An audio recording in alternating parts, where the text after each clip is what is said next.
policier a été tué et 32 partisans pro-Biafra arrêtés lors de violents affrontements entre les forces de l'ordre et des membres du mouvement indépendantiste pour les peuples indigènes du Biafra IPOB dans 2 États du Nigeria.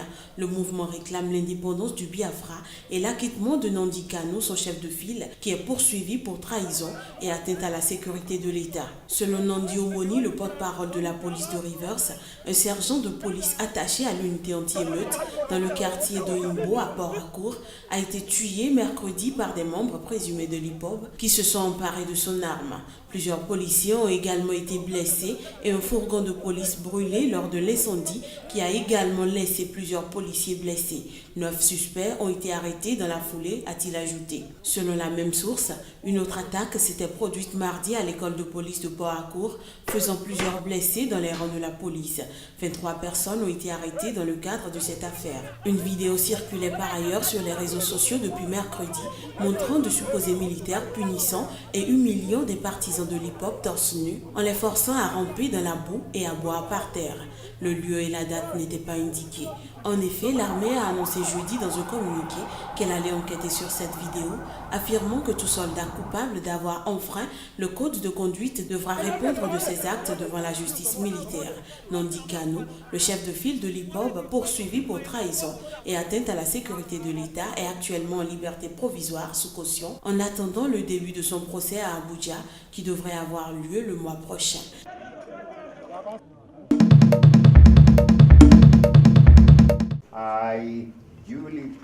Je proclame aujourd'hui comme le premier jour où l'inscription biométrique des électeurs commencera officiellement. J'exhorte donc tous les Zimbabwéens admissibles à se rendre au centre établi et à s'inscrire en nombre. Le président du Zimbabwe, Robert Mugabe, a donné jeudi le coup d'envoi des opérations d'inscription sur les listes électorales en vue des élections générales prévues en 2018, un processus aussitôt dénoncé comme douteux et mal préparé par l'opposition. Nous avons introduit une requête devant la Haute Cour. Il s'agit d'une requête de chambre urgente qui a maintenant été déposée devant le juge Foroma. Nous l'avons déposée hier soir. Les kits biométriques d'inscription des électeurs ne sont pas encore achetés, ils ne sont pas encore dans le pays. Nous savons qu'il n'y a que 400 kits qui ont été livrés et que ces 400 kits ne servent qu'à des fins de formation.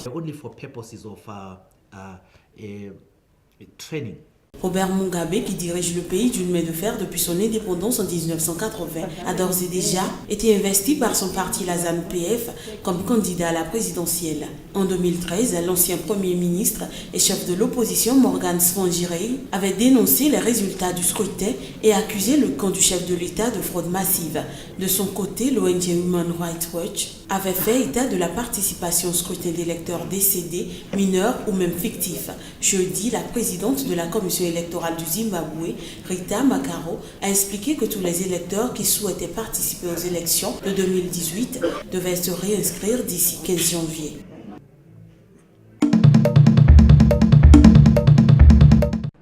Pleine de rebondissements, cette saga politico-judiciaire tient en haleine l'Afrique du Sud depuis 1999.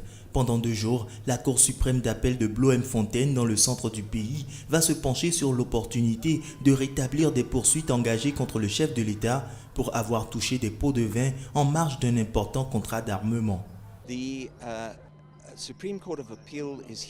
La Cour suprême d'appel examine un recours de Jacob Zuma et du parquet national contre une décision unanime d'un tribunal de grande instance de Pretoria Nord, selon laquelle les 783 chefs d'accusation de fraude, de blanchiment d'argent et de corruption devraient être rétablis contre Jacob Zuma.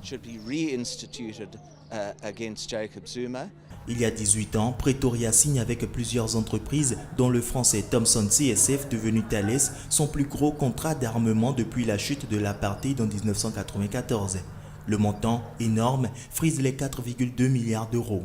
Les premiers soupçons de corruption ne tardent pas à apparaître. Le conseiller financier du vice-président de l'époque, Jacob Zuma, est alors condamné à 15 ans de prison en 2005. Le dossier tourne alors à la foire d'empoigne politique. Inculpé de 783 chefs de corruption, fraude fiscale et extorsion de fonds, Jacob Zuma arrive alors à se défaire. Ses poursuites sont annulées une première fois par la justice faute de preuves. L'affaire semble alors définitivement enterrée, Mais c'était sans compter sur la hargne du principal parti d'opposition, l'Alliance démocratique DA, qui réussit, avec des enregistrements téléphoniques, à prouver la réalité de pression politique sur les magistrats en charge de l'affaire. En Afrique du Sud, nous sommes tous égaux devant la loi et il n'y a pas une loi pour le président et une autre pour les gens qui dorment dans la rue. Il y a une seule loi et elle s'applique à tout le monde. Et cette affaire relève de l'égalité devant la loi. Jusque-là, Jacob Zuma a toujours réussi à passer au travers des mailles des multiples filets judiciaires que ses adversaires ont tendus sur son chemin. La décision de la Cour suprême d'appel sera lourde de conséquences politiques. Si elle confirmait l'inculpation de Jacob Zuma, elle ouvrirait la porte à un procès contre le président.